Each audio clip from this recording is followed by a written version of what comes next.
Kini alam juga zila panchayat na North Goa kasngi baar, kilawan berpejbuit kumnuk district council kam Meghalaya kiterikam berkumnuk kipaniat iki kam panroy, bat kiwi kikam kibayade berkaroi kapar hapo uput usam jungki. Ketika kanhun hapo kajing alam, jong Ajay Gode kumu CEO, baru Shide Shripat ubadu chairman juga zila panchayat jongka North Goa, kelakendu yu CEM ka council uba penyat sing kumjuru yu chairman ba lamprang bla, nolor kajing lang u deputy CEM ba PNCM, kumjuru UMDC kamelim ba RV lang do nolor kiwi. Abakran bat kilat patai kubor u Gode loyetu bagajingwan jungki kalong banyu i ka bor trikam jongka district council hakane ka jalla berkumnuk ki peniat ya kajing trikam.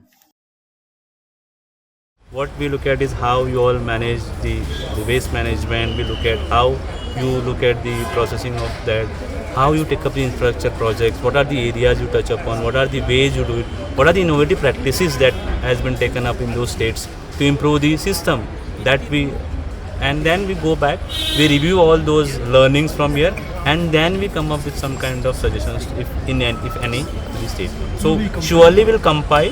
We are there till 16th we are there for next 4 days also in Meghalaya, then 2 days we are in Guwahati.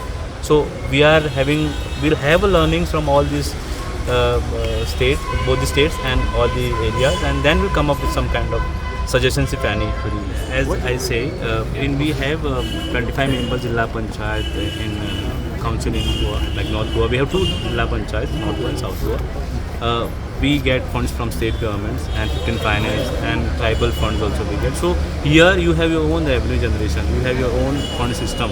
We get funds from the state government to run the affairs of the developmental projects. And in Goa, we have different departments like Department of Education, Health. They independently take up the projects.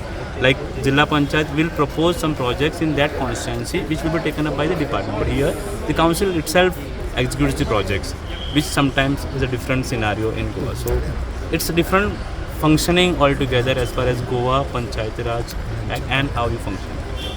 Kadi kekenhun kadi ka bawan na po Goa, kadi bawan na ka North District, kiong ka Zila Panchayat Council.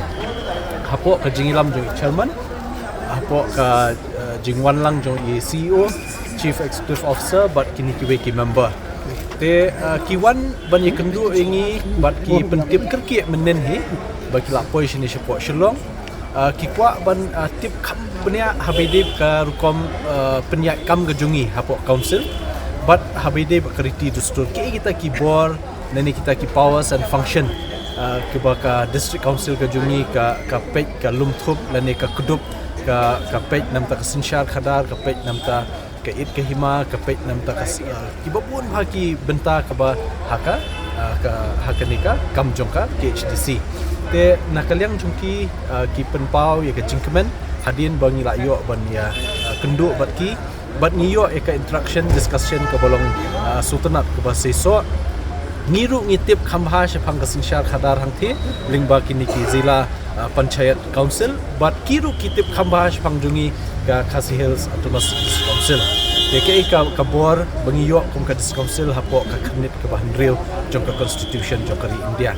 Te kani ka jing kendu bun ki bangi la ya keren se ki compare se ki bangi ni don hang ni but ka baki ki don hang thi.